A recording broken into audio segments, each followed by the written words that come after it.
Et mesdames et messieurs, bonjour, bonsoir, je m'appelle Olivier Beauchemin. Et mon nom c'est Francis Juteau. Et vous êtes à l'écoute de la 2e saison du podcast de Quiz Tonic, Francis. Ouh là là. Hey, c'est officiellement parti, un projet qu'on a annoncé là, dernièrement dans une capsule, mais là c'est vrai, c'est un épisode officiel qui sort, Francis. Tout à fait, et avec une nouveauté, comme Oui. on l'expliquait dans la capsule promo. Exact. Cette fois-ci, les épisodes seront aux 2 semaines, les épisodes réguliers, gratuits pour tout le monde, mais on a un Patreon, désormais, on repart notre Patreon pour nous aider, parce que, tu sais, mine de rien, ces petits épisodes-là, ça prend quand même une dizaine d'heures facile à préparer. hein? 45 minutes, 1 heure d'écoute, 10-12 heures de travail en amont, Ouais. minimum. C'est ça. Fait que, tu sais, s'il y en a qui veulent nous encourager, nous soutenir là-dedans, ça va nous faire plaisir de continuer le plus longtemps qu'on est capable, parce que c'est le fun de faire ça en Ah, même temps. c'est On tellement un trippe. projet trippant, puis merci beaucoup à tous ceux qui nous écoutent. Merci à ceux qui d'ailleurs se sont abonnés au Patreon. Oui. On renomme peut-être rapidement les forfaits pour ceux que ça Allons-y. intéresserait. Donc, le forfait Pauloud à 3$ qui vous donne un accès plus rapide aux épisodes réguliers.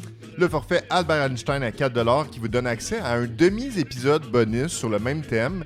Mais entre les 2 semaines, dans le fond, il y a un épisode qui va s'appeler Les cours du soir et vous y avez accès. Exactement. Le Léonard de Vinci à 5$, ça vous donne le droit de vote sur une thématique une fois par mois, imagine-toi donc. Donc, la démocratie aux écouteurs du podcast de Quiz Tonic. Le forfait à 7$ qui s'appelle Marie Curie qui vous permet de composer une question sur le sujet de votre choix qu'on va lire à tout le monde et qu'on va jouer en fait dans les cours du soir. Et puis, Francis, ça te tentait, pardon, toi, de faire la thématique chair de poule, là, puis que nous, on la ferait pas, ben, avec le forfait Oprah Winfrey à 20$, tu peux choisir une thématique à passer au vote, imagine-toi donc. Fait que peut-être qu'on ferait ça sur R.L. Stein et l'œuvre de chair de poule. T'aimerais-tu ça? C'est la meilleure référence que t'aurais pas pu prendre. Je me suis jamais fait demander cette Non. thématique-là. ever. Un quiz sur la lasagne ou... tu sais, Non, mais tu sais, mettons Gilmore Girls, hein, ça, il y en a qui demandent. Classique, classique. Alors, abonnez-vous en grand nombre. Merci à ceux qui sont déjà abonnés. Et puis, on se lance sur le podcast d'aujourd'hui. Thématique, Francis, Marvel, hein, grosse thématique. Est-ce que t'es un fan, toi, de Marvel? Marvel, je te dirais que je pense que je pourrais me laisser surprendre par la force des choses, mais je pense que tu pourrais y aller très niché là-dedans. J'ai écouté beaucoup de films de Marvel. Ouais, c'est ça, j'allais dire, le MCU, mettons, t'es-tu à jour ou t'en as écouté pas mal? Ou, Oui, j'en ai écouté quand même pas mal, mais dans les derniers, après Endgame, je me suis un peu Ah, plus... ça, c'est bien normal. Tout le monde a vu que ça comme ça. Ouais, puis là, je trouve que c'est trop omniprésent. Ça occupe tout l'espace cinématographique. Ça monopolise tous les meilleurs acteurs, ou presque. Hey, vraiment, Fait que, je comprends ce que tu veux dire. Je suis dans l'écœurantisme par moment de tout ça. Mais Je suis vraiment d'accord. Moi aussi, avec ma copine, on s'est entrepris à la réécouter la totalité du MCU il y a pas si longtemps. C'est pour ça d'ailleurs que je trouvais ça intéressant comme thématique. C'est très frais dans ma tête en ce moment. La phase 1 à 3, donc jusqu'à Endgame, effectivement super intéressant. C'est vraiment bon, Marvel. Là. Il y a des, tu sais, au final, c'est pas des grands films de l'histoire, mais c'est bien écrit, c'est bien ficelé, c'est bien amené. Mais après ça, je te dirais, la phase 4 et 5, ben, c'est que ça vire en série télé. Hein? Fait qu'il y a beaucoup de contenu, puis pas tout très bon. Fait que c'est ça. un Quand peu pour plus écouter long. un film, faut écouter 25 films puis 8 séries télé. Ouais, c'est ça. plus compliqué.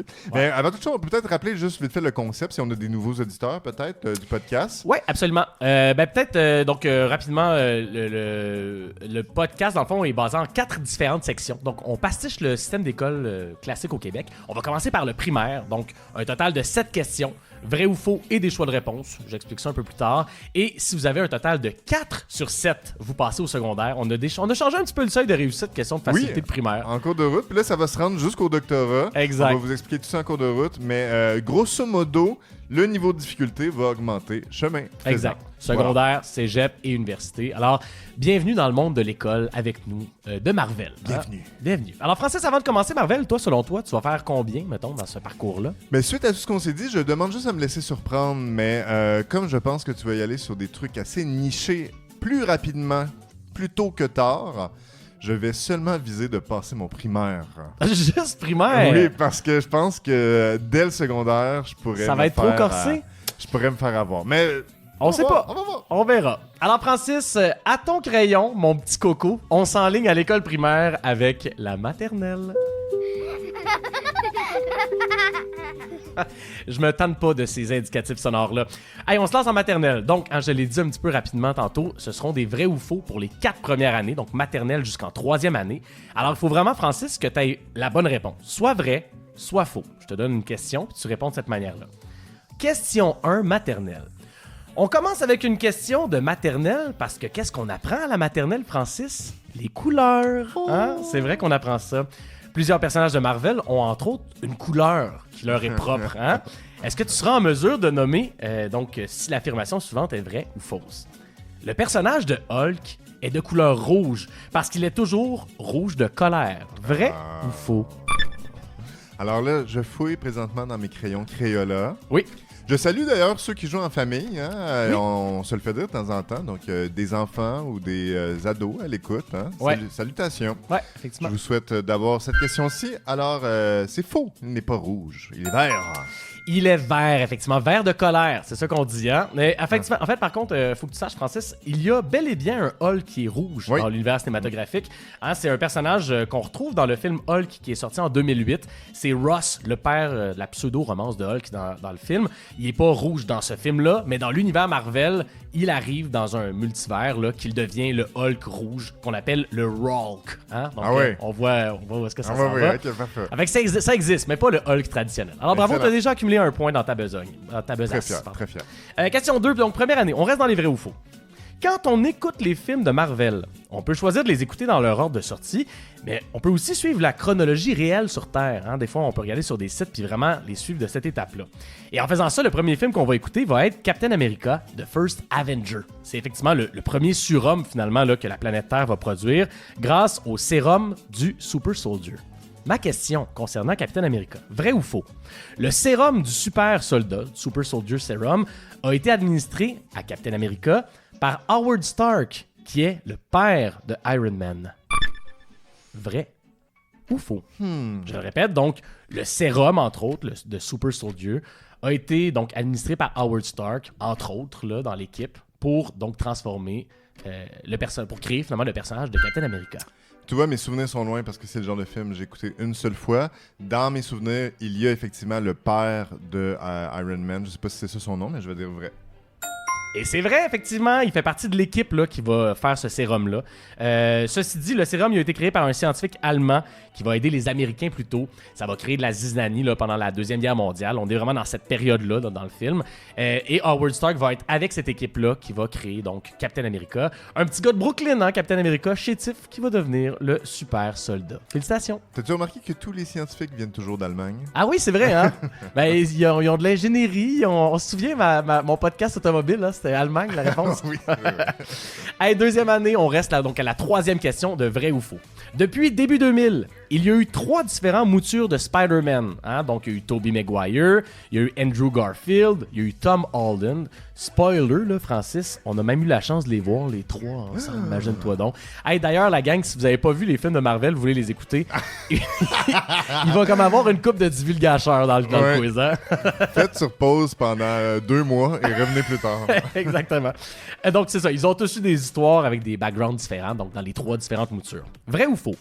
Dans les aventures de The Amazing Spider-Man avec Andrew Garfield, le personnage de Mary Jane n'existe tout simplement pas. Peter Parker tombe en amour d'une certaine Gwen Stacy. Vrai ou faux? Ok, intéressant aussi. Spider-Man, j'ai écouté ceux-là. Ma réponse est prête. Ta réponse est prête? Parce que là, c'est ça, c'est souvent celle qu'on a le moins écoutée, The Amazing Spider-Man en plus. Hein? Fait que... Ah ouais, je les ai-tu écoutés? Mais en fait, je vais dire vrai. Ça se passe très bien, Francis. Vrai, effectivement. Donc, Gwen Stacy, qui est jouée par Emma Stone dans le film, n'est pas la Mary Jane classique là, de Tobey Maguire. Et la Mary Jane classique n'est pas non plus dans le 3e avec Tom Holland. Si je me trompe pas, c'est pas exactement son vrai nom à elle. Donc, ils ont vraiment changé dans les différentes moutures, là, ces histoires-là. La Emma Stone, là, la Gwen Stacy de Andrew Garfield, va finir par mourir dans le film parce qu'il n'aura pas réussi à l'attraper. Et dans No Way Home, qu'est-ce qui va pas se passer? Il va réussir à la sauver, hein? Écoute, tout est dans tout. C'est un excellent film, ça, on va se le dire. Il n'y a aucune mort, il n'y a aucune conséquence dans tout cet univers-là, parce que tout le monde qui meurt peut ressusciter dans un futur film. Ben, il ressuscite pas, c'est juste un autre multivers, Francis. C'est un concept, c'est un concept. Les multivers. Ouais, c'est parce que t'es pas un gars de science, tu comprends pas. On passe au dernier vrai ou faux. Question 4, on est en 3e année d'école primaire. Ça se passe plutôt bien, mon petit Francis, en ce moment. Là. Ça va. Donc on y va. Deadpool est un personnage qui a été popularisé au grand public par Ryan Reynolds et dont on vient de voir sortir un 3e opus au cinéma il n'y a pas si longtemps, à moins que vous nous écoutiez en 2026, puis là c'est le 7e qui sort, mais ça c'est une autre affaire. C'est un mercenaire sarcastique donc qui est doté d'une capacité surhumaine de guérison, mais surtout il a un super pouvoir, briser le 4e mur. Alors ma question, vrai ou faux? Aussi surprenant que ça puisse être, Deadpool est le seul super-héros de l'univers Marvel à posséder le don de briser le 4e mur. Est-ce que c'est vrai? Ou est-ce que c'est faux? C'est-tu vraiment un don? Je te donne pas la réponse, mais c'est effectivement un super pouvoir écrit de Deadpool de briser le 4e mur. Ouais. Ouais. Définitivement une puissance qu'il a. Est-ce qu'il y a un vilain qui le fait lui aussi? C'est ça à voir. Alors, écoute, c'est sûr, il doit en avoir un quelque part, là, mais dans mes souvenirs, il n'y a personne. Fait que je vais suivre mes souvenirs. Alors, je vais dire vrai, c'est le seul à avoir ce pouvoir-là. Et malheureusement, Francis, première erreur déjà ici même. Alors, c'est ça. C'est sûr qu'il n'y en a pas beaucoup. On se le cachera pas. C'est quand même un don assez particulier. C'est récemment que des super-héros peuvent faire ça. Il y a certains super-héros moins connus qui l'ont, comme Rick Jones et Gwenpool, qui nous disent rien parce qu'ils sont dans les BD. Mais She-Hulk, qui a eu une campagne promo avec sa série dernièrement, a brisé le 4e mur dans une bonne partie des trailers, dans les BD également. Elle va carrément briser la bande dessinée pour en sortir. C'est un des dons qu'elle a, elle aussi. Et sinon, dans certaines apparitions, Loki, qui est le dieu des farces et compagnie, va pouvoir le faire. Et Spider-Man également va être en mesure, à certains moments, de briser le 4e mur en disant « Hey, salut tout le monde! » Genre, dans des épisodes, dans des moments uniques. Mais c'est pas nécessairement autant dit. Alors, à part She-Hulk, j'aurais pu te donner le point, malheureusement, ici, non. Okay. Il y en a une autre qui existe. She-Hulk, dans la série, je sais pas si tu l'as écouté. J'ai pas écouté cette série-là, par contre. Je peux pas vraiment me prononcer à ce niveau-là. Mais je sais que dans la campagne de promotion et compagnie, c'est vraiment quelque chose qu'ils ont mis de l'avant. Alors, j'aurais dû dire vrai, tout existe. Tout existe dans Marvel. C'est juste des vrais, hein? Ou presque. Allez, on se lance en question 5. Alors, on quitte l'univers des vrais ou faux. On reste au primaire. On est en 4e année primaire et cette fois-ci, c'est des choix de réponse. Alors, je te donne 3 choix de réponse. Il y en a un de bon là-dedans. On se lance premier choix de réponse. Dans Avengers Infinity War, le personnage de Thanos tente d'obtenir toutes les pierres d'infini. C'est quand même dans la quête. Une des pierres les plus complexes à obtenir, c'est la pierre d'âme, qui nécessite de payer un prix pour avoir la pierre d'âme. J'ai traduit en français, là, mais évidemment, tout ça existe en anglais. Ma question ici, quel est le prix nécessaire pour l'obtention de la pierre d'âme? A. Donner une partie de son âme. B. Sacrifier une personne qu'on aime. C. 1000 piastres. 1000 piastres! 1000 piastres pour toi! C'est d'ailleurs notre prochain forfait Patreon. Oui, exactement. Ça s'appelle le forfait Thanos. Le forfait Thanos. C'est pas pire, hein? Donc, il m'en manque juste une pour avoir le seuil de réussite. Exact. On vous rappelle que c'est 4 sur 7 au primaire. Oui. Et dans le forfait Thanos, vous allez devoir sacrifier votre fille B. Ben oui. Pas trop difficile quand même, j'ai l'impression. Si vous avez vu le grand film Infinity War, ça devrait bien aller. Gamora, tu l'as dit, donc a été sacrifié par Thanos. Et même quand on s'en va de l'autre côté, quand dans le film Endgame, il tente de récupérer à nouveau les pierres, c'est Black Widow qui va se sacrifier elle-même pour permettre à Hawkeye de récupérer la pierre d'âme.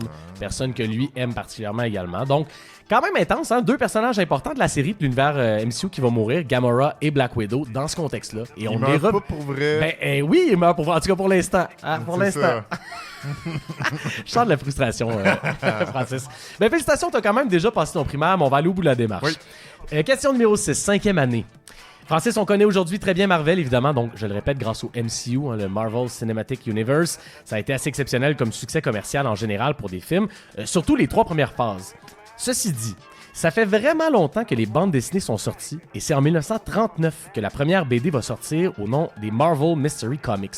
On va retrouver des personnages qui ont fini par disparaître, là, du genre Khazar, une espèce de Tarzan. Le voleur masqué également était là-dedans. Ou Namor, le prince des mers. Tu sais, ça a tout disparu. Mais je te demande, dans cet épisode-là, cette première BD, quel personnage de Marvel encore présent de nos jours figurait dans le premier opus? A. Captain America. B. La Torche Humaine, qui est un des 4 fantastiques. Ou C. Batman. Tu dis que ça existe plus, mais genre, c'est sûr que le temps que les gens écoutent ça, là, dans 5 ans, il va y avoir Namur, Prince des Mers 3, là, tu sais, genre, ils vont aller creuser loin, là. Ça se peut tellement. Mais c'est sûr que, tu sais, c'était moins Jojo un peu, là. C'était moins efficace. Bon, en ayant aucune idée, écoute, je vais contrer ma logique. Je veux dire, peut-être essayer un piège, ça va être B, la Torche Humaine. Eh bien, effectivement, bravo. Ça, c'est bien parce que tu fais des quiz dans la vie que tu te dis, hey, il va m'en passer une maudite, le petit. C'est la Torche Humaine. C'est un des. Ouais, c'est ça. Il était à l'époque pas un des 4 fantastiques. C'est vraiment la Torche Humaine, that's it, qui s'appelait, qui a donc été dans ce premier-là. À noter, fait intéressant, Captain America et la Torche Humaine ont été joués par Chris Evans dans la vie. On se souvient du premier Fantastic Four qui était pas fameux, on va se le dire. Ouais, Deadpool vs Wolverine a joué un peu là-dessus aussi. Ah oui, c'est ça. J'ai pas vu le film encore. pas de spoiler. Oh. Allez, question 7. On continue encore une fois. Bravo, à la date, ça se passe très bien. 5 sur 6. 6e année, dernier choix de réponse. Beaucoup de choses se sont passées, Francis, depuis ces débuts-là qu'on va appeler l'âge d'or de la bande dessinée. Hein? Donc, quand je te parlais des différentes BD à l'époque, les films de super-héros ont recommencé à avoir la cote. Et je dirais qu'avec le premier film de Spider-Man, là, avec Tobey Maguire, c'est désormais des films de super-héros qui ont les meilleures ventes. Souvent, au box-office, c'est pas rare là, qu'on croise dans les tops là, des films de super-héros. Alors, ma question. Parmi les films de l'univers Marvel, lequel a eu les meilleures ventes mondiales? On parle de box-office toujours mondial. En A, Avengers Endgame. En B, Spider-Man No Way Home. Et en C, Les Éternels. Pas de commentaire. Je l'ai pas écouté, mais écoute, c'est ça qui a été ramassé. Ok. Le box-office aussi. Écoute, selon mes souvenirs du box-office, je vais dire Spider-Man No Way Home B. Et malheureusement, mon cher, non, c'est Avengers Endgame et de très loin quand même, Okay. 2 800 000 $. C'est quand même des pinottes, on va se le dire. C'est vraiment meilleur que No Way Home aussi. Oui, c'est un excellent film. Beaucoup de vedettes aussi, ça a coûté plus cher, on va se le dire. No Way Home, c'est 1 922 000 $. Donc, quand même, dans les grands films, là, c'est le 3e Marvel le plus populaire. À noter que dans le top 5 des box-office de Marvel, c'est les 4 Avengers qui figurent avec Spider-Man No Way Home en 3e place. Donc, Endgame vraiment au top de ça. Les Éternels, donc un maigre 402 millions, Francis. Hein? Très maigre. C'est c'est le Marvel qui a le moins bien marché à 402 millions. Mais c'est aussi le seul Marvel que j'ai écouté dans toute la gang avec ma copine où je me suis endormi, Francis. Ah oui, c'est pas par manque de vedette. Hein. Il y a de la vedette au pied carré dans ce film-là et c'est pas... Non, c'est pas... T'as fait un petit dodo? Pardon? T'as fait un petit dodo? J'ai fait un petit dodo, voilà. Hey, Francis! J'ai passé! T'as réussi ton primaire. Bravo quand même, hein? 5 sur 7 finalement. Très très bien. Oui. Alors, on poursuit avec la prochaine étape. Hein? On l'a pas mentionné tantôt. Donc, 2e bloc, c'est le secondaire, Francis. Tout à fait, mais juste avant, petite annonce, Olivier. Oui. Vous l'avez peut-être vu se passer sur nos réseaux sociaux, mais on est très fiers de collaborer avec l'émission Soir et Quiz, qui est diffusée à Télé-Québec tous les mardis soirs à 9h30 à l'automne 2024. Ouais, on dit automne 2024, donc peu importe à quelle heure, à quel moment vous écoutez l'épisode en ce moment, peut-être que c'est encore en diffusion. C'est depuis le septembre jusqu'en mi-novembre, là, si je me trompe Ouais, pas. je pense environ. Exactement. Mardi 9h30, allez écouter ça. On est nous-mêmes commanditaires en plus pour l'émission, donc vraiment un beau projet, belle association. Ouais, on remet une bourse de 2000 $ à l'équipe gagnante. Hey, donc, c'est pas rien. bien hâte de voir. On donne même pas ça à l'équipe gagnante du podcast de Quiz Tonic. Non, j'aimerais ça. Non, On mais- aimerait ça. Ah oui. Peut-être un jour. Allez, on se lance sur le secondaire, Francis. Ouh. Et c'est parti pour le secondaire, mon cher. Alors, un total de 5 années, secondaire 1 à 5. Il faut que tu aies un seuil de réussite de 3 années, 3 sur 5, pour réussir ton secondaire et passer à la prochaine étape. À noter que si vous ne réussissez pas le seuil, hein, vous pouvez continuer à écouter le podcast. Évidemment, la gang, on vous le dit. Et ce sont des questions à réponse courte. Donc, il n'y a pas de choix de réponse, pas de vrai ou faux. Tu l'as ou tu l'as pas, mon chum. Parfait. On se lance secondaire 1. Les films de Marvel ont en commun d'avoir une excellente adaptation musicale. Moi, personnellement, j'y réécoute en ce moment et c'est incroyable. Doctor Strange arrive dans place dans le film des Avengers. C'est un petit peu le bout de mélodie en arrière qui se mixe avec l'autre personnage. C'est vraiment génial. Moi, personnellement, je suis pâmé, Francis. Mais tu le sais, je suis pâmé sa musique en général. Ben oui. Fait que voilà, moi j'apprécie ça beaucoup. Mais il y a beaucoup de monde aussi qui ont apprécié Marvel pour un film en particulier qui a une playlist exceptionnelle. Il y a une production qui est associée à des chansons des années 80 très cool. Ma question, dans quel film de Marvel retrouve-t-on une cassette audio sur laquelle est enregistrée la Awesome Mix Volume 1 contenant des chansons comme Hooked on a Feeling, I Want You Back and Ain't No Mountain High Enough?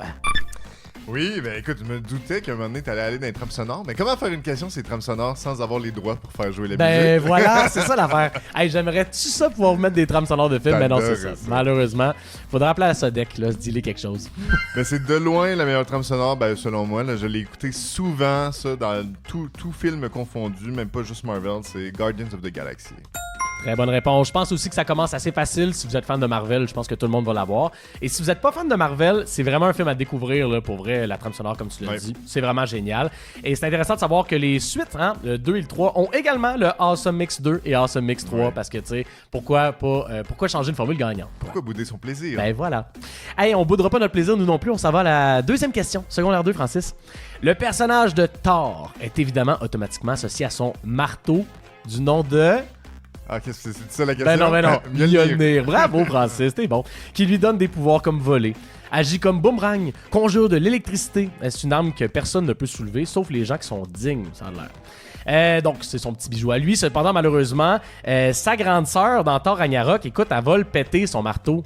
Il va perdre Mjolnir. Et Thor va devoir aller se reforger une autre arme du nom de Stormbreaker. Ma question, quel type d'arme est Stormbreaker? Ouh. J'ai vu, en plus, Thor Ragnarok. Je me souviens qui peut prendre son marteau. Mais Stormbreaker, c'est quel type d'arme? C'est une autre arme, hein, complètement différente. Ou peut-être un marteau, peut-être. Peut-être un marteau. Je sais pas. Ben, je vais dire une épée.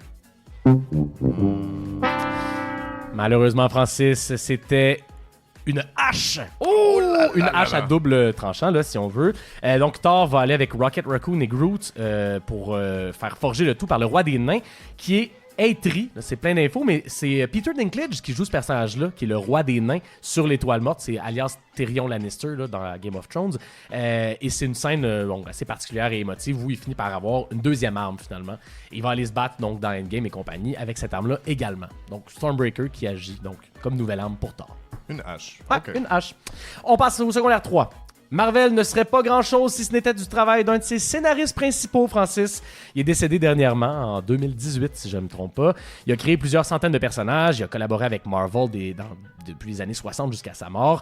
Il faisait des caméos dans beaucoup de productions de Marvel. Il a été vendeur de hot dog, astronaute, conducteur de bus, gardien de nuit au musée. C'est particulièrement drôle de voir ces caméos-là.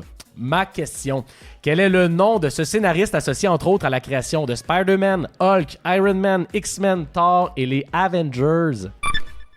Tout le temps une belle petite question sans bord de dire dans quel quiz, dans quel film est-ce qu'il y a eu ce caméo? Oui, c'est ça, exactement. Ouais, exactement. C'est quand même assez classique. Bon, c'est sûr, peut-être qu'à la maison, si on connaît pas l'univers de Marvel, ça peut être tough. C'est un monsieur important. Oh, oui. Ouais. Oui. Donc, c'est Stan Lee. Effectivement, c'est Stan Lee. C'est probablement une des personnalités les plus emblématiques de l'univers Marvel, en tout cas du moins au niveau de la production. Il a été directeur général de Marvel et tout. Là. Donc vraiment un monsieur regretté, hein, je pense. Il est décédé à la fin de la phase 3, après Endgame. Alors je suis bien content jusqu'à un certain point qu'il n'ait pas vu le cafouillage de la phase 4 et phase 5. On le salue.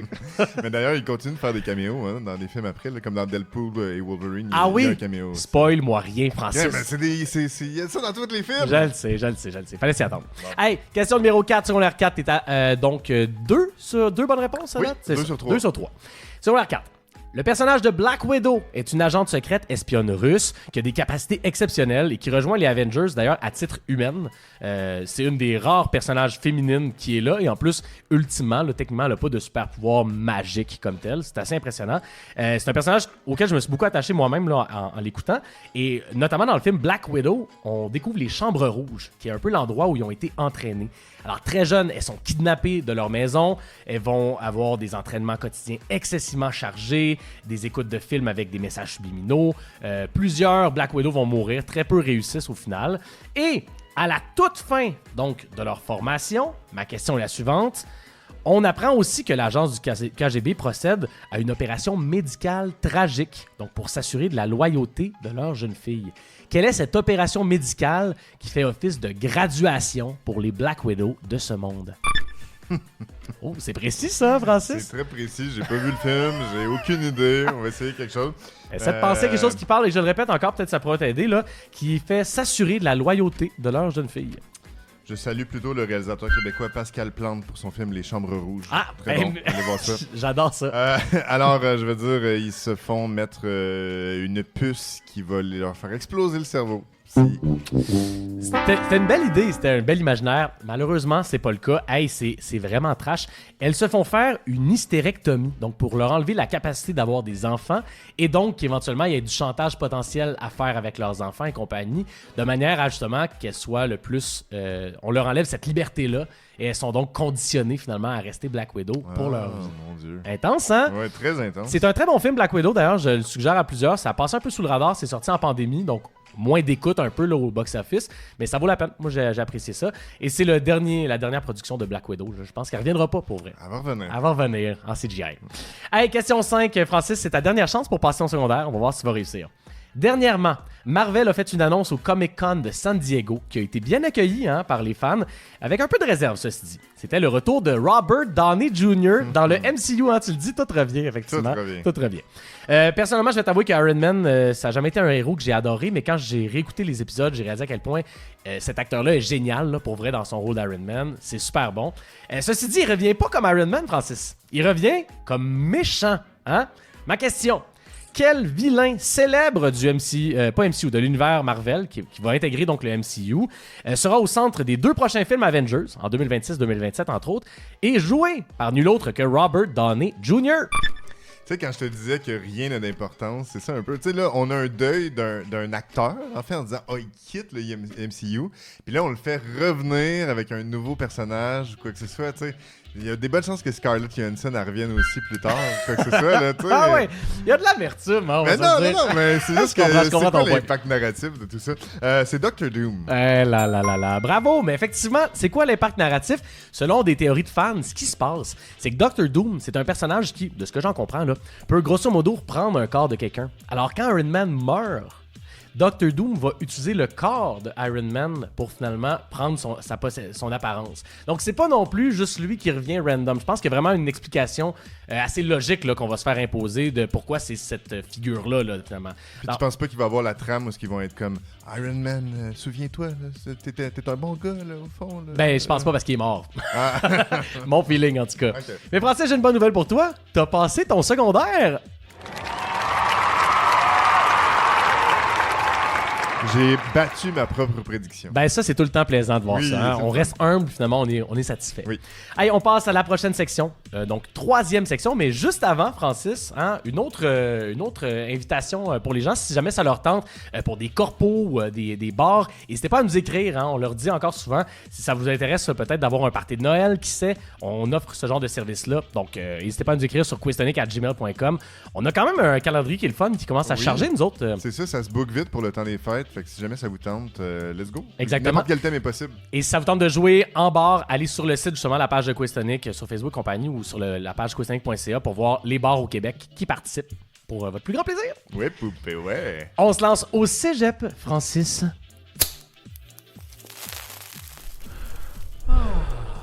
Indicatif classique du cégep, on va se le dire. On est avec donc un total de 3 questions et il va falloir que tu passes 2 questions sur 3 pour réussir ton cégep. Parfait. Par contre, ici même, on est dans des questions un peu différentes. C'est-à-dire qu'au cégep, on explore des affaires. On va avoir des questions sur Marvel, mais à la manière de professeurs qui orientent ces questions-là. Donc, Marvel à la manière d'un cours de cuisine, par exemple, d'un cours, tu comprends? Des cours qui s'offrent généralement au cégep.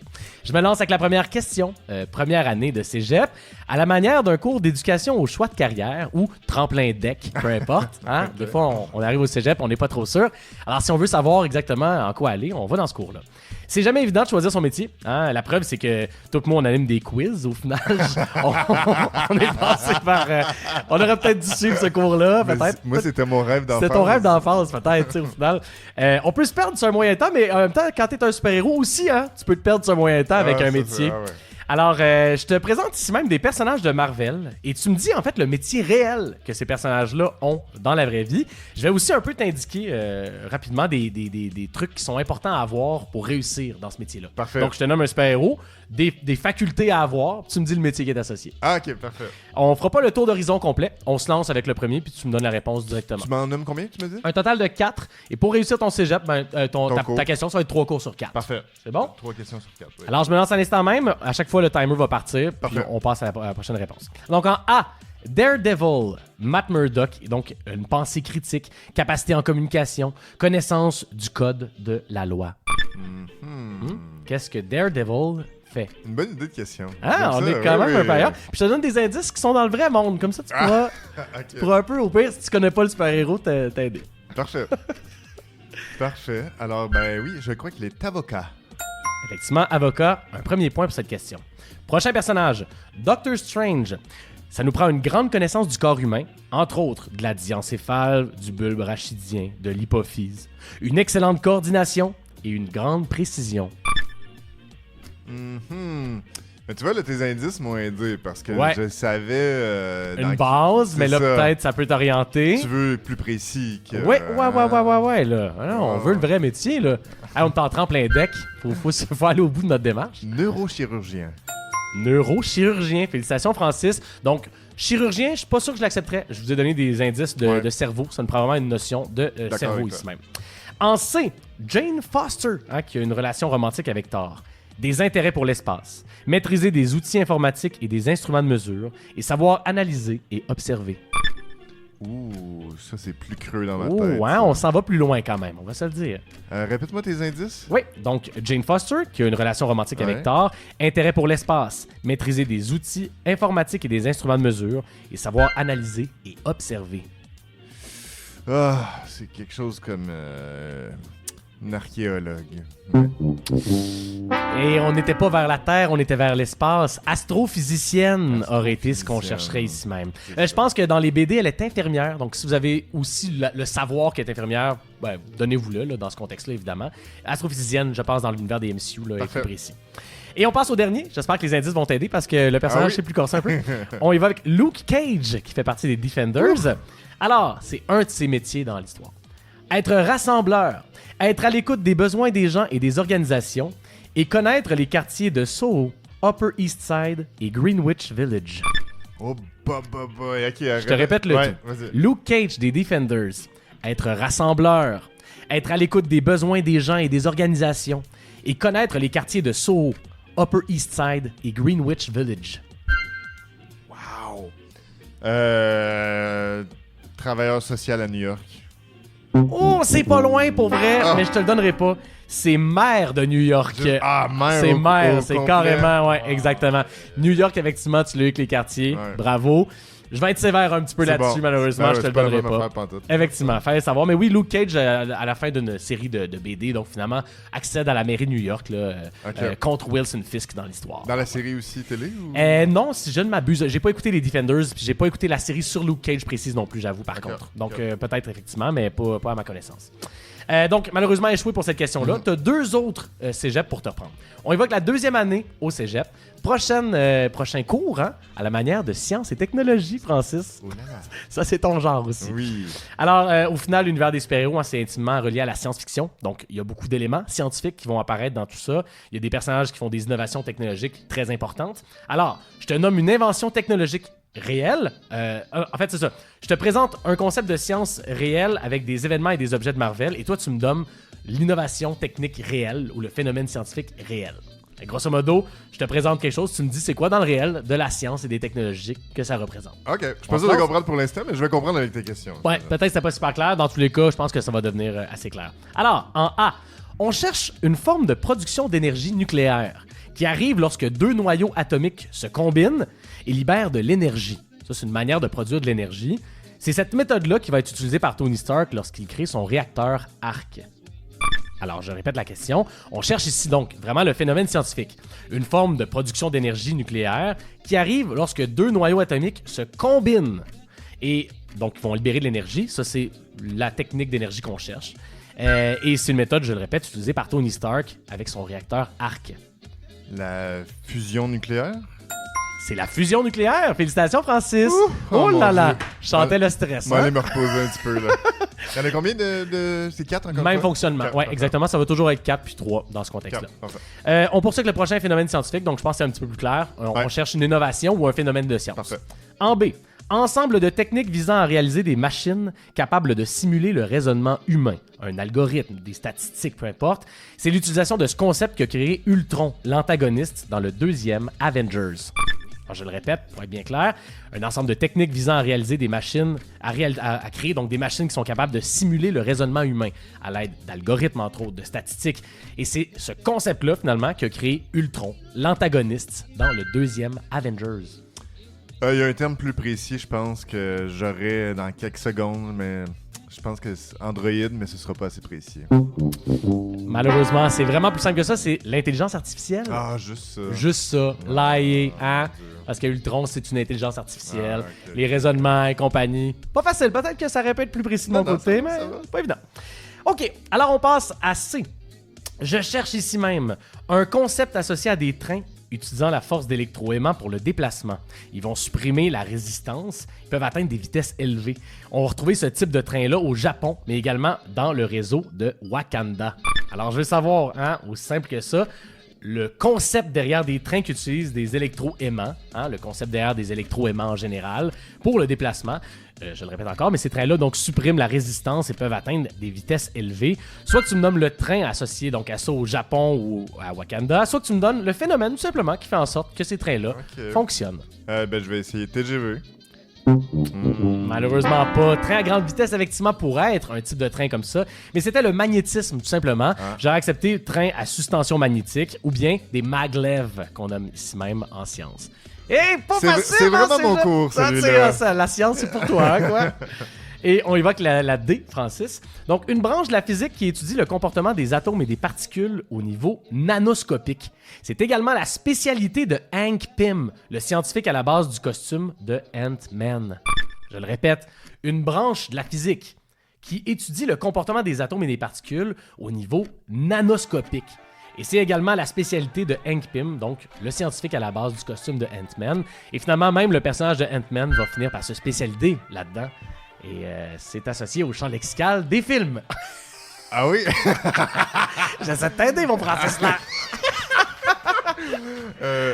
Non, l'atomisme. Ah, malheureusement pas. C'était la physique quantique. Ah oui, ben oui. Aussi simple que ça. Ben oui. C'est des termes qu'on connaît. Après ça, c'est tough à nommer, donc évidemment, ça peut être corsé, la question science. Pas facile, pas facile. Francis, on y va quand même en question 3. On tourne en rond au cégep un peu, mais qu'est-ce que tu veux? C'est pareil, moi je vais passer 6 ans là. C'est bien correct ça. Hey, on y va avec un autre cours, toujours Marvel, mais avec un autre professeur. On s'en va en géographie, Francis. Alors, on voyage beaucoup dans l'univers Marvel. On va parfois dans l'espace, mais souvent on reste sur Terre. Et il y a de nombreux lieux fictifs qui n'existent pas, mais qui ont quand même une place précise sur Terre. Donc, je te nomme ici des villes ou des endroits fictifs, ainsi que la ville ou le territoire réel là, sur la carte terrestre. Et toi, je veux que tu me nommes le pays associé. OK. Donc, je te nomme... Un pays réel ou un pays fictif? Moi, je veux un pays réel, toujours, de ta part. Okay. Je vais te donner des petits indices de terrain réel autour de cette ville-là, mais qui seront évidemment pas le pays impacté. Parfait. On se lance. En A, on cherche ici même le pays associé au terrain d'entraînement Camartage, où Doctor Strange va faire des formations sur les arts mystiques. Cela correspondrait réellement à Katmandou, dans la zone Bagmati. Alors, je le répète encore une fois, tu vas comprendre. Je te nomme un lieu fictif. Puis ensuite, dans la vraie vie, je te donne une zone, un territoire qui est associé à ça. Tu me donnes le pays. Alors, le terrain d'entraînement Camartage, associé à Katmandou, dans la zone Bagmati. C'est quoi le pays associé à ça? Le Népal. C'est le Népal, Francis. Félicitations. Ça s'est bien passé. Ça me parle plus que la science. Ça te parle plus de la science, hein? Ouais. On passe en B. La ville de New Asgard, où Thor, donc, va se réfugier avec son peuple quand Asgard est démoli. Cela correspondrait à la ville de Tonsberg, dans le comté de Vestfold, près de l'étendue d'eau Oslofjord. Je te renomme tout ça. La ville de New Asgard, où Thor va se réfugier avec son peuple quand Asgard est démoli. Cela correspond à la ville de Tonsberg, dans le comté de Vestfold, près de l'étendue d'eau Oslofjord. Oh! Excellent. Norvège? Norvège, effectivement. Bon, si tu avais reconnu Oslofjord, ça pouvait donner un bon indice, effectivement, en Norvège. Ça va bien. En C, la ville de Westview, où Scarlet Witch pète sa coche dans WandaVision et enferme les citoyens dans son monde télévisuel. Cela correspondrait à la ville de Leonia, dans le comté de Bergen. Alors, on se renomme la ville de Westview, donc ville de Leonia réellement, dans le comté de Bergen. Ouais, ça, j'ai écouté la série. Là. Et c'est très bon, oui, c'était intéressant. Moi, j'ai bien aimé un bel hommage télévisuel à ceux qui veulent... Oui, c'est ça qui m'a accroché à la base, l'hommage. États-Unis. C'est aux États-Unis, effectivement. Félicitations. Bravo. Et on y va avec la quatrième et dernière affirmation. Donc, le pays de Sokovia, d'où proviennent Scarlet Witch et Quicksilver, donc encore Scarlet Witch, et où se passe une partie du film Age of Ultron. Je te demande, en fait, un des 10 pays qui serait frontalier à ce pays fictif, parce que, techniquement, il prend la place d'un autre, ou de plusieurs autres. Donc, je veux un des pays qui serait frontalier dans les différentes cartes qui existent de Sokovia à ce pays-là. Il y en a une dizaine. Parfait. Peut-être le temps d'y passer. Ouais, je vais t'en nommer une dizaine aussi. Là, ah oui? Oui, c'est ça. Juste pour bien réussir ton cours de géo, là. Oui. Dans ta gueule, là, 4 sur 4, Olivier. De faire passer les deux autres en arrière, là. Si t'es capable de m'en donner 5, je te fais passer dans ce jet. Ok, alors ma réponse principale sera la Croatie. Bonne réponse. Alors, on va dire aussi la Serbie. On va dire ensuite la République tchèque. La République tchèque. On va dire ensuite l'Autriche. Malheureusement, un petit peu trop loin. On aurait eu l'Ukraine, la Moldavie, la Slovaquie, dans ces eaux-là, évidemment, les pays slaves. Malheureusement, Francis, c'est une opportunité manquée. Tu vas échouer ton cégep. Je suis désolé. Mais on peut quand même fêter. Mais tu sais quoi? Il existe un autre univers dans lequel j'ai passé mon cégep. Ah oui, ça, on est content. On salue le Francis du multivers. C'est sûr que ça existe en plus. Hey, on s'en va à la toute dernière étape donc de ce quiz Marvel. On passe à la section Université, Francis. Est-ce que t'es prêt? Prêt. Bienvenue à l'université. Je m'en tanne pas. Deuxième saison encore avec ma voix en indicatif sonore. J'adore t'avoir comme recteur d'université. J'avoue, c'est swell. Hey, donc, université, c'est la plus grosse section parce qu'elle est divisée en baccalauréat, maîtrise et doctorat.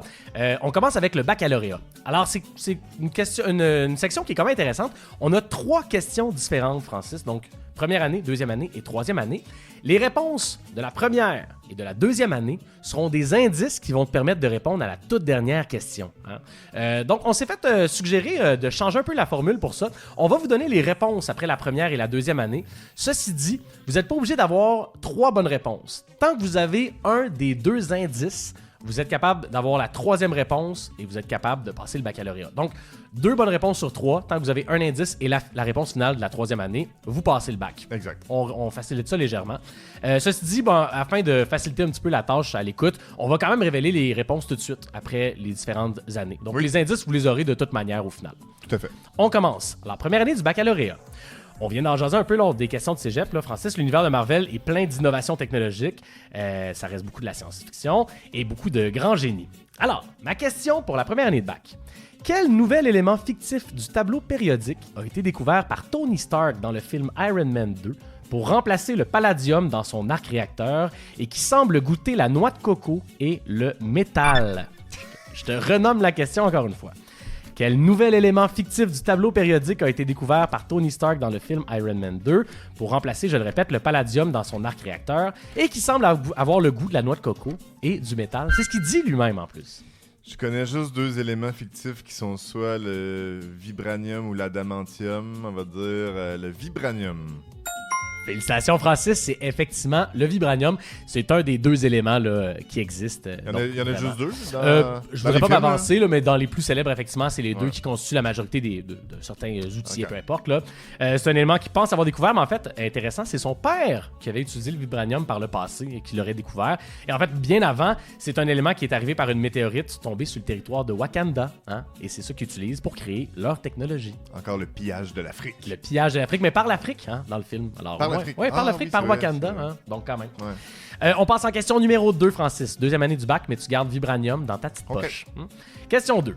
Un des films les plus rentables et les plus importants de l'univers de Marvel, c'est Avengers Infinity War. On en a parlé tantôt, hein, c'est des films très, très rentables, les Avengers. C'est un film important de la phase 3 où on va suivre Thanos qui tente d'obtenir les pierres de l'infini. Ma question ici. Quelle est la toute dernière pierre obtenue par Thanos à la fin du film? Ouh. Pas facile. Ouais, déjà. Il y a 6 pierres, déjà, faut que tu saches c'est quoi leur nom. C'est quoi? Ça serait pas pire. La couleur, ça suffira pas. Je veux le nom de la pierre. Et c'est la dernière qui est obtenue par Thanos. Hein? Donc, à la fin du film. Juste avant qu'il fasse quoi? Clac! Ouais. Chopo. OK. Est-ce que les 2 seuls qui me viennent en tête d'importance, c'est soit Time Stone ou Soul Stone? Je vais dire que c'est Soul Stone. Malheureusement pas, Francis. Il s'agit en fait de la pierre de l'esprit. C'est durant la bataille de Wakanda à la toute fin que Thanos va chercher cette pierre-là. Et qu'est-ce qu'il va faire? Snap-idou-bidou! Et la moitié des êtres vivants de l'univers disparaissent. Pas pire. Hey, puis j'ai écouté ça dernièrement, ce film-là. Ça finit mal. Ça finit très mal, Infinity War. C'est trash comme fin. Ouais, tu termines le film puis t'es comme wow, au cinéma, tout le monde devait capoter. Ah oui, non, je l'ai vu au cinéma, c'était quelque chose, ça m'a donné la piqûre. En fait, c'est ce film-là, Infinity War, qui m'a fait aller réécouter tout ce que j'avais manqué pour être prêt pour Endgame. Ouais. Le feeling était vraiment fou. Hey, c'est une mauvaise fin, c'est un méchant qui gagne, tu sais, pis t'es comme qu'est-ce qu'ils vont faire, ça se peut pas. J'ai beau parler de Marvel en termes mitigés, mais Infinity War puis Endgame au cinéma, c'était des grands moments de cinéma. Je suis convaincu. Je suis convaincu. Puis snappy-dee-pee-doo-poop-dee-pee-doo-poop. Fait qu'on garde Pierre de l'Esprit puis Vibranium dans la tête, merci. Pour ma dernière question, Francis, au baccalauréat. Je cherche simplement un personnage de l'univers de Marvel associé à la description que je te présente ici. C'est un des seuls personnages de l'univers Marvel pouvant lever Mjolnir, le marteau de Thor. Mon corps a été transporté à ma mort par l'agence d'intelligence antiterroriste SWORD pour m'étudier et tenter de régler une crise externe. Je répète l'affirmation, on cherche un personnage, un des seuls personnages de l'univers Marvel pouvant lever Mjolnir, le marteau de Thor, et mon corps a été transporté à ma mort par l'agence d'intelligence antiterroriste SWORD pour m'étudier et régler une crise externe. Ok, si c'est la réponse que je pense, j'ai failli la spoiler tantôt à ce moment-là, mais peut-être c'est plus compliqué que ce que j'ai en tête. Ben, Capitaine America, je sais qu'il peut le lever. Capitaine America. Hey, t'es tombé dans mon panneau, Francis, je suis content. J'ai créé cette question-là pour que le monde réponde Capitaine America. Ah, puis sinon Jane aussi l'autre. Effectivement, le vibranium fait partie du bouclier du Capitaine America. Ouais. T'as bien raison. La pierre de l'esprit, par contre, Ouais. pas bien de rapport. Non, c'est ça. Alors, quel autre personnage associé à du vibranium? C'est le personnage de Vision, qui est un androïde, hein, si on reprend tes termes, fait de vibranium. En fait, c'est Ultron, dans le temps, qui a créé le corps de Vision avec du vibranium, justement. Et quand il a mis l'intelligence artificielle et quand surtout il a mis la pierre de l'esprit dans son androïde qu'il voulait prendre, ben c'est là qu'est créé Vision, qui lui a décidé qu'il était pas d'accord avec la vision d'Ultron. Fin du film, hein, et bataille dans le coin de Sokovia, justement. Alors, c'est un peu ce qui nous amenait là. Vision, c'est ce qu'on cherchait pour passer notre bac. Belle construction. Hein? Tu sèmes des petits pièges, tu les installes ici et là. Le gibier juteau est tombé dedans. Enlacé. Ça ne nous empêche pas de continuer, Francis. Sont nombreux les personnes qui ont passé leur maîtrise après avoir échoué leur cégep et leur bac. Ah, alors, oui. on se dirige avec l'avant-dernière étape, la maîtrise. Donc, une section un peu plus chargée. On va te demander plusieurs éléments, comme d'habitude. Je te pose une question avec une dizaine de réponses à nommer. Et il va falloir que tu en ailles 7 pour réussir. Donc, 7 sur 10. Parfait. Ma question, donc tu dois t'en douter, rendu là, on est associé à une question peut-être que tu disais que j'allais poser puis que j'ai pas posé encore. Quelles sont les identités secrètes des personnages dans Marvel? On s'entend, on a beaucoup de personnages qui ont souvent des volontés de se cacher, hein, parce qu'ils veulent pas être découvertes. Donc, certains ont des métiers au grand jour, d'autres, par contre, il faut qu'ils se cachent. Alors, je te nomme ici 10 identités secrètes. Je vais être smart, donc je te demande pas l'identité secrète. Je te nomme l'identité secrète. Et toi, tu me donnes le nom du super-héros ou de la super-héroïne associée. Parfait. T'es prêt? Je le répète, un total de 10 identités secrètes. Je veux 7 bonnes réponses. On va fonctionner de cette manière. Je te nomme les 10. Oui. Tu prends le temps d'y penser avec le temps de réflexion. Ouais. Par la suite, en te renommant, on valide les réponses. Parfait. Alors, on se lance. En A, Steve Rogers. En B, Natasha Romanoff. En C, James Rhodes. En D, Clint Barton.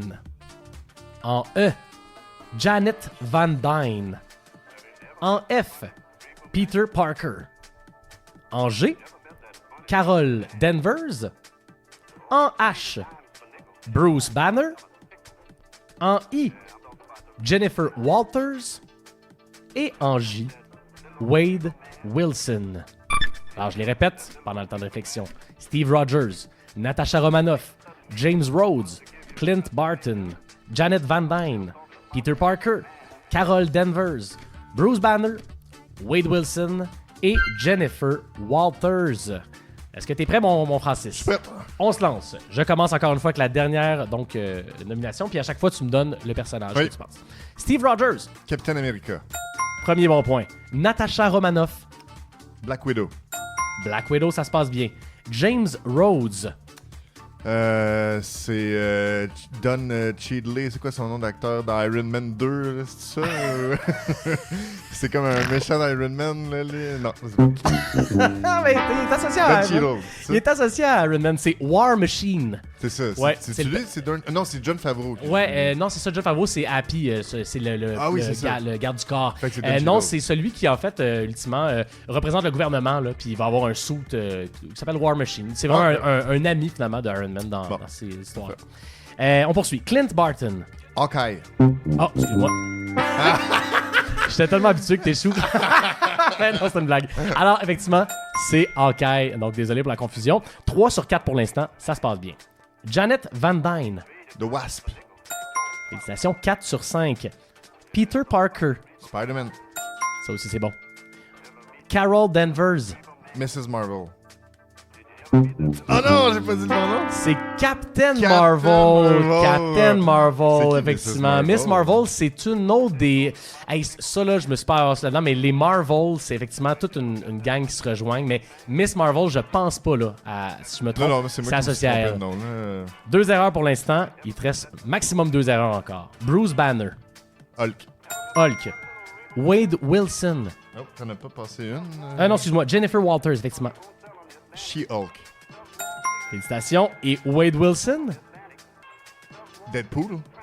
C'est Deadpool! Yeah! Bravo, Francis! Très belle performance. Seulement 2 erreurs, alors t'as ta maîtrise, mon cher. Magnifique. Ça aurait pu être corsé peut-être un petit peu plus, mais en même temps, c'est le fun, des fois, réussir, hein? Ben, c'est tellement une question classique qu'on a fait que souvent. Ouais, dans maintes les et maintes bars, fois en que quiz. là, je les ai enregistrés dans mon cerveau. Ouais, ta Vraiment. recherche est faite, effectivement. Ça se peut que ça soit plus tough à la maison, effectivement, pour ce genre de questions-là. Alors, bravo, maîtrise complétée. On se dirige à la toute dernière question de notre quiz, le doctorat, Francis. Yep. Alors, à la maison, c'est une question qui est plus difficile pour vous de répondre. Ceci dit, ben, vous pouvez arrêter le podcast pour y penser et leur partir pour avoir la réponse éventuellement. Si vous avez grosso modo les éléments que je demande, vous pouvez vous donner le point automatiquement. C'est une question à élaboration. Donc, vraiment plusieurs éléments de réponse à donner. Et Francis va même devoir m'expliquer certains éléments. Hein, de sujet en sujet, ça peut varier. Et cette fois-ci, avec Marvel, on se concentre sur l'univers de la bande dessinée, Francis. Parce que on a beaucoup parlé du MCU, mais je trouve qu'il manquait un peu de BD dans mon quiz. On s'entend que ça vient de là, hein, beaucoup, Ouais. Marvel.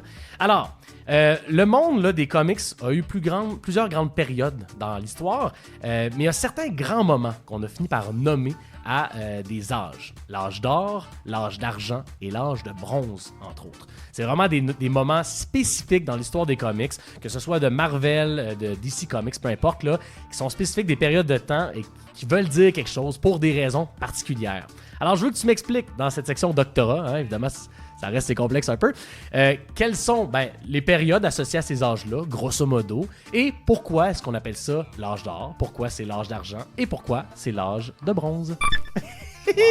C'est une grosse question, hein? C'est un vrai Grosse question. doctorat. Et bon, ce qui est intéressant quand même au pire, c'est que si vous n'avez pas la réponse à la maison, ça nous donne une brève Ben oui. d'histoire intéressante. On est là pour apprendre. Exact. Hein, comme on disait dans Les Boys 2. Mais moi, je suis surtout là pour t'écouter me raconter de la merde. Alors, Francis, peut-être pour t'aider, si tu réussis à m'expliquer grosso modo 2 des 3 âges, je te donne ton doctorat. Ah ouais, je saurais même pas si on commence par or ou par bronze. Puis pourquoi ça a changé? Ouais. C'est-tu sur le médium? Non. Donc, OK, l'âge d'or, on va dire que c'est la création originale de ceux dont on avait parlé tantôt, la torche humaine, tout ça. Après ça, l'âge d'argent est arrivé... c'est Stan Lee, tu sais, à cause de ses cheveux argentés. Même quand il était jeune, il y avait ça. Et l'âge de bronze, c'est... Aucune idée. Écoute, je vais faire ça. Un genre de... Je te donne 5 sur 10 pour vrai. Ben voyons Je te donc. ferai pas passer parce que je pense qu'il manquait un peu plus d'éléments, mais je pense que c'est le plus proche du doctorat qu'on a jamais réussi à avoir. Ben voyons donc. Parce ok. que vraiment, bon, il manquait un peu de stuff là, mais ta démarche c'est la bonne. L'âge d'or, c'est la création des comic books, effectivement. En 1933, on va passer des comic strips dans le journal vers les livres comic books. Ça, ça a commencé à arriver avec des bandes dessinées, là, des albums qu'on sortait. En 38, donc avec la Deuxième Guerre mondiale, ça va devenir vraiment fou, les albums. Les soldats qui sont au front vont lire aussi, ils ont besoin de faire autre chose pour passer le temps. Il va y avoir des millions d'exemplaires vendus de tout. Effectivement, tu as nommé Human Torch, j'avais besoin que tu me donnes un des super-héros qui sortait. Ben voilà, Captain America, Captain Marvel, surtout Superman en fait à l'époque, qui a été excessivement populaire chez DC Comics. Donc effectivement, les années 40, hein, c'est l'âge d'or ici qui a été populaire. L'âge d'argent, c'est effectivement relié à Stan Lee. C'est arrivé avec une nouvelle vague de dessinateurs et de BDistes qui ont pris la tête de Marvel et de DC parce qu'il fallait avoir un regain d'énergie. Il faut savoir qu'avec la fin de la Deuxième Guerre mondiale, il y a plein de nouveaux médiums qui sont arrivés autres que des BD. Fait qu'il y a eu vraiment une baisse là, de vente comme telle. Alors, on a eu droit à des personnes comme Stan Lee et compagnie qui ont surtout voulu donc mousser les ventes en faisant une technique particulière, ce que j'avais besoin pour avoir le point, amener des super-héros au goût du jour avec des enjeux des citoyens et des lecteurs. Alors, on va découvrir des personnages comme Spider-Man, The Friendly Neighborhood Spider-Man. On va avoir Iron Man, qui est, oui, milliardaire, mais qui n'a pas de super pouvoir magique, puis qui est donc dans le vrai monde. Des personnages comme Daredevil qui va affronter la pègre de New York, là, tu vois. Fait que on retournait à quelque chose d'un peu plus proche des gens, finalement, que des combats magiques dans les airs. Et l'âge de bronze, dans les années 70, Jack Kirby va quitter Marvel pour aller chez DC Comics, qui vont leur donner carte blanche à ce moment-là. C'est un peu tranquillement pas vite là, la fin de la BD. Âge de bronze ne veut pas nécessairement dire que c'est si glorieux, au contraire. C'est un peu la descente de la bande dessinée progressive. On va commencer à avoir des romans graphiques qui vont apparaître, comme Mouse, entre autres. La sortie de Mouse de Art Spiegelman a comme un peu brisé là, le rapport au comic book traditionnel. Alors voilà, mais écoute, franchement, bravo, t'es pas si loin. Très belle performance pour ça. Comme quoi, ça vaut la peine de râler un peu de boîte. Effectivement, félicitations pour ça. Ben Francis, je suis fier de toi, t'as réussi on va dire un peu ton université. Oui! C'était quand même pas faire. Une maîtrise puis un demi-doctorat, c'est pas rien. Je me suis bien débrouillé, overall, quand même. Je suis fier de toi. Écoute, on a le vrai super pouvoir qui est de rédiger les bonnes questions quiz. C'est ça notre pouvoir. C'est ça notre pouvoir. Merci tout le monde de nous écouter. À bientôt. Ciao.